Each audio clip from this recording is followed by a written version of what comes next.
Hi, and welcome to the Effective Teaching Podcast. I'm your host, Dan, and we are going to be talking about being an effective teacher.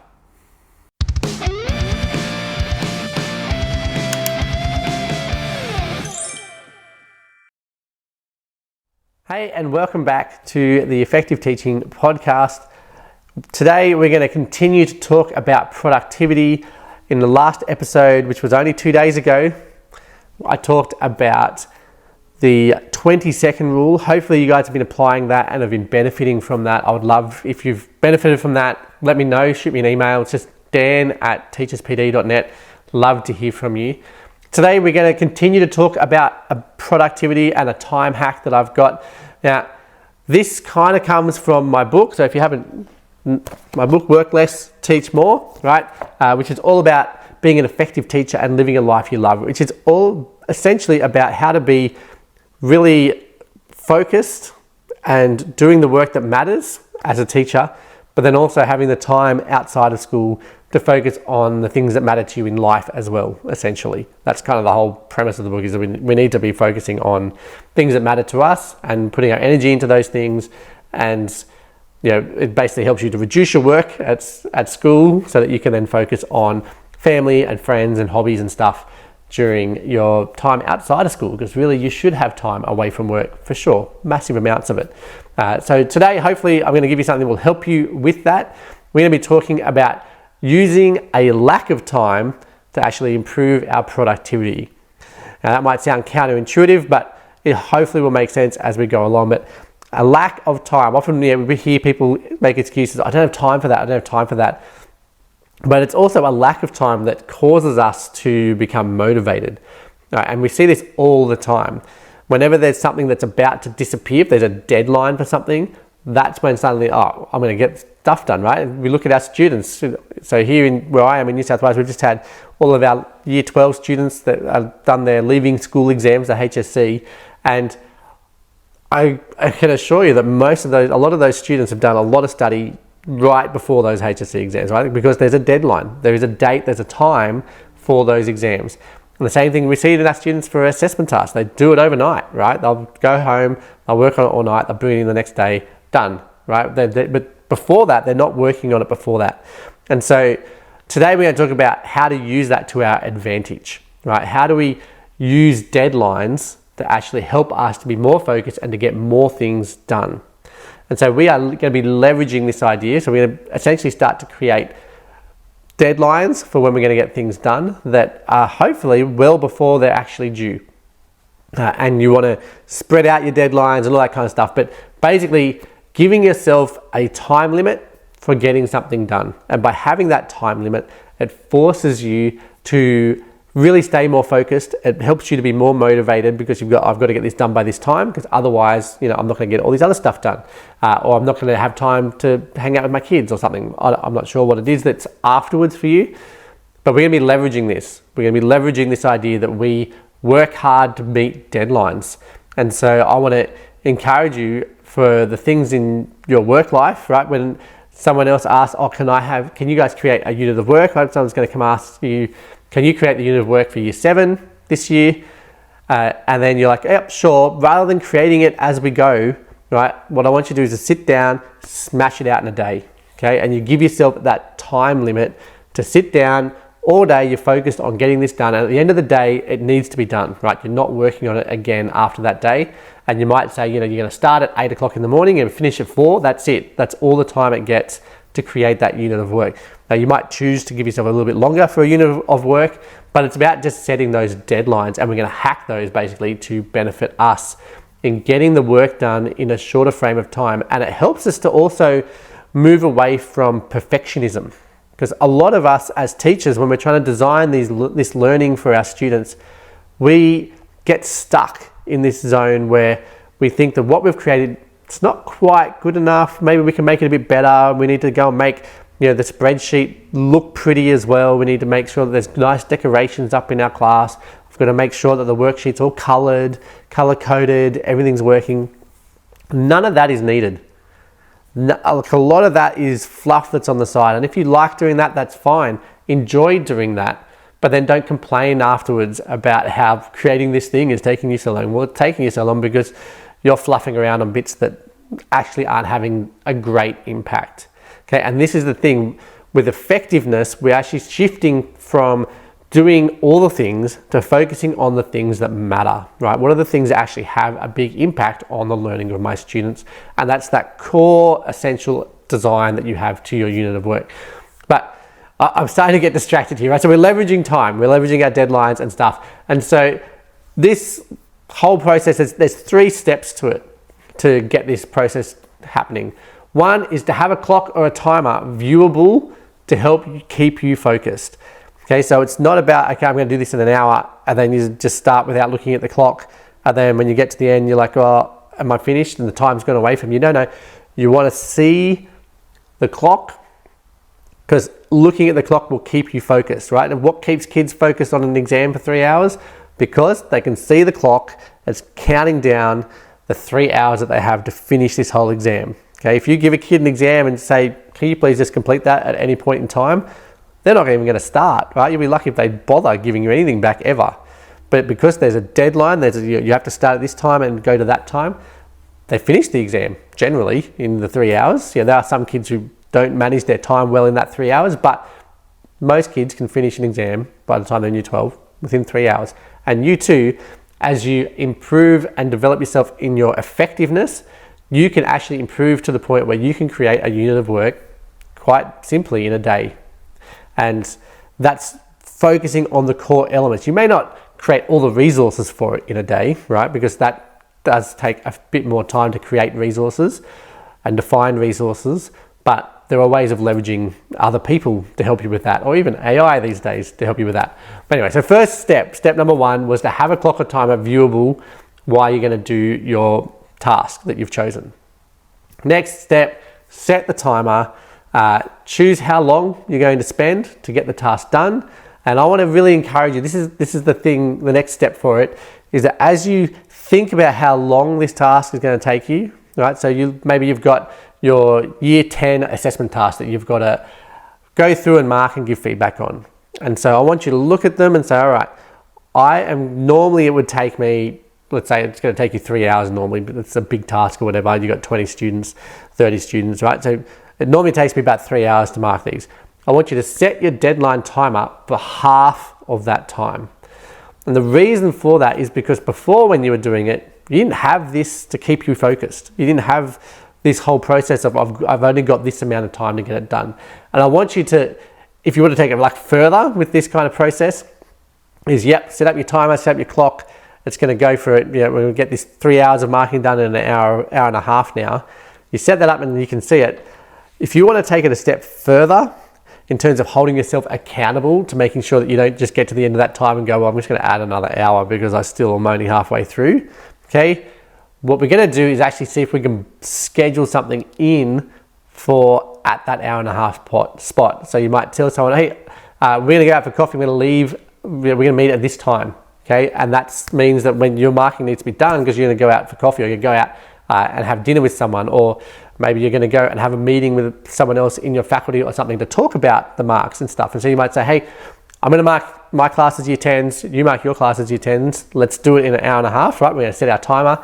And then afterwards, we're going to chat about it and make sure that we're good, right? And make sure that there's nothing that can make it so that you can just add an extra half an hour, okay?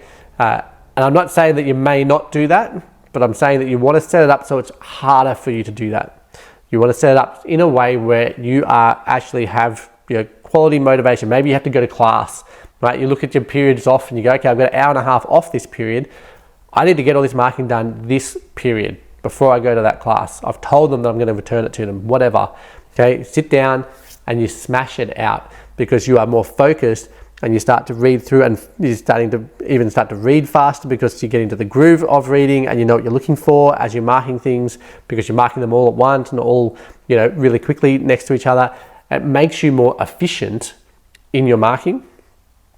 Your feedback will start to become more focused and more effective as well, I must say, because when you provide feedback now, you're not going to be going through and putting, there should be a comma here, you spelled that word wrong, right? That's not unless you're marking spelling, right? That's not what Year 10 need. Year 10 need to know, did they actually evaluate this? You can just write, you don't have a judgment here when you do an evaluation. You've got to write a judgment at the end. Feedback done. Okay.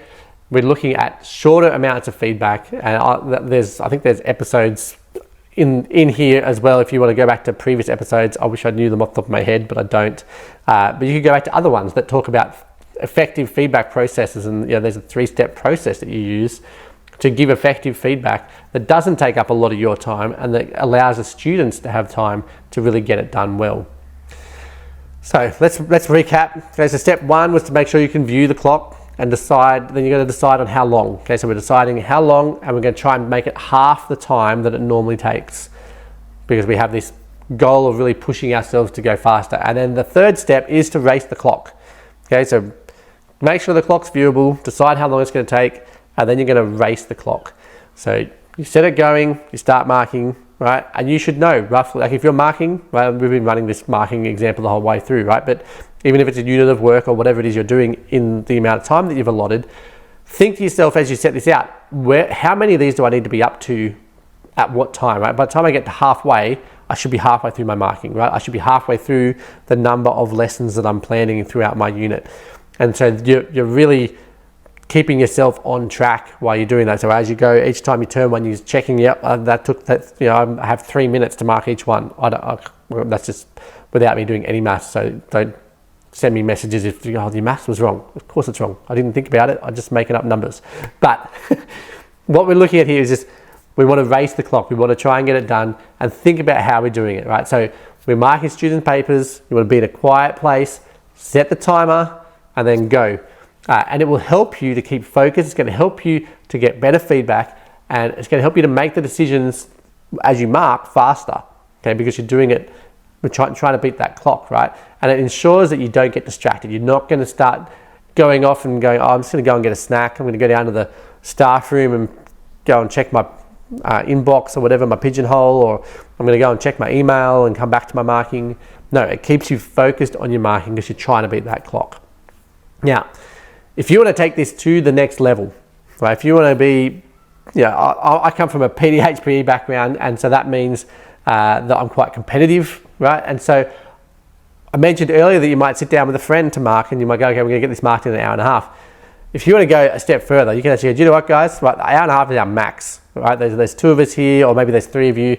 We're marking Year 10's assessment tasks.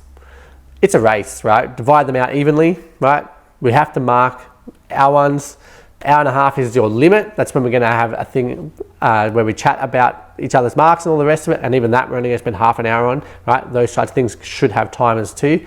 We're hour and a half to get this done, but it's a race, right? And you might decide, the winner's going to get something or whatever, or the loser gets, a photo taken and put up on a pinboard of shame. I don't know. Like, don't mock people. Don't, but have fun at the same time, right? So basically what we're doing is going to bring an element of fun into our marking by making it slightly competitive. And because you're racing other people, then suddenly you become even more focused, right? You're laser focused. You're not even going to check that time. You're like, no, I'm going to get these done as fast as I can, right? I'm not wasting time checking the time to see if I'm on time. I'm going to just keep going. I'm going to mark, and give that feedback still, right? And you can say there are levels of where we have to at least write whatever, two sentences, 3 sentences for feedback at least, right? For each student's paper as we go through this.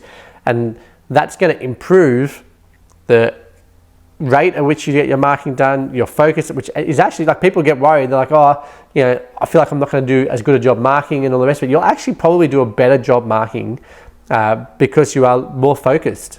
Okay, your brain processes very quickly, right? And one of the things I like, I use a similar method to this actually to train myself in my speed reading. And basically the idea is that your brain can actually process things faster than it can verbalize them, right? So you can actually read, and we're often trained, when we're kids, we read out loud and all the rest of it, and then we just start to read out loud in our head, and that actually slows down the speed at which we can read, because we can absorb the meaning of the words that we're looking at without actually saying them in our head, and we become more efficient but also more focused, and we can actually take more in by practicing going faster.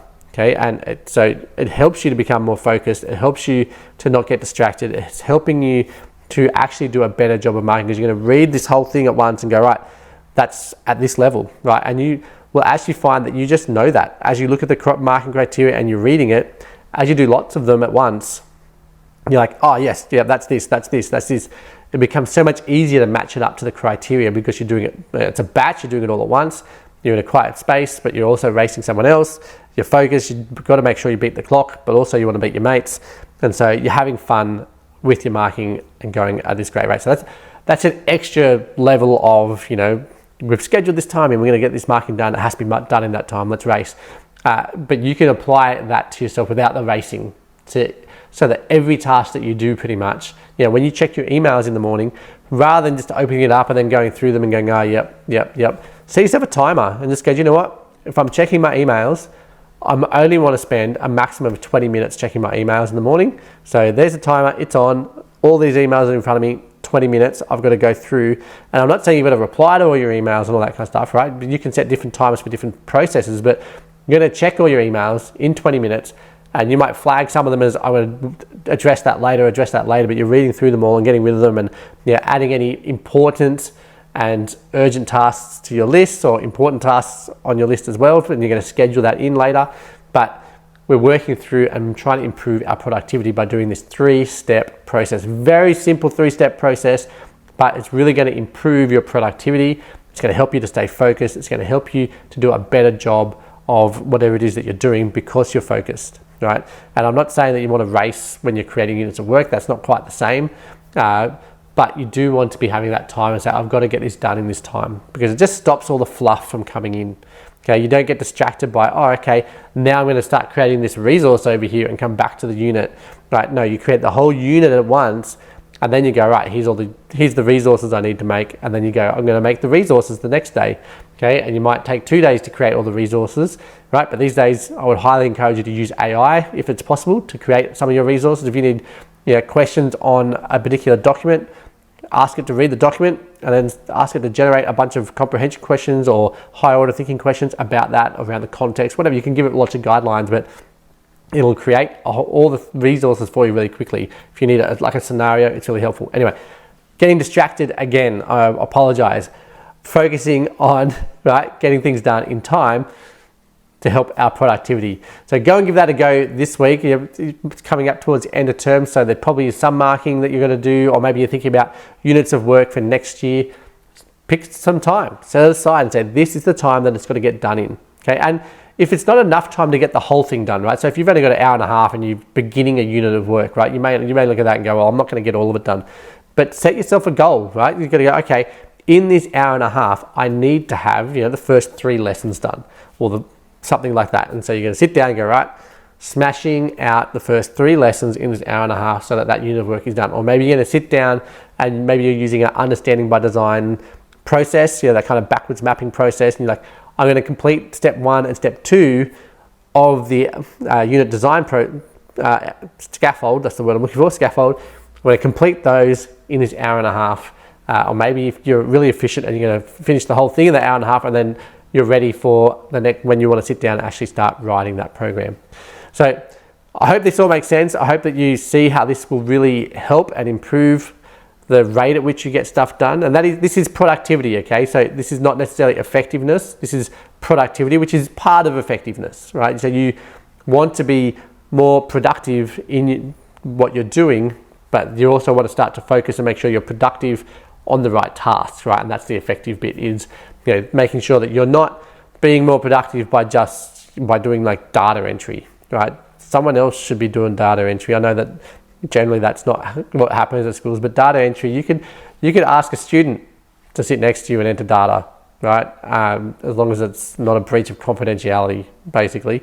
Or you could ask a teacher's aide or an admin assistant, or you could ask other people, just go, look, here's all my marks, can you just put them into that spreadsheet there, right? It's a waste of time for a teacher to do that. I don't see why I'd be paying a teacher's wage to enter data when I can pay an administrator's wage to do that. Anyway, once again, distracted on other topics. See, this is my problem. This is why I'm trying to keep myself focused. I hope this focus process helps you to get things done faster. I look forward to our next episode. Can't wait to chat to you again soon.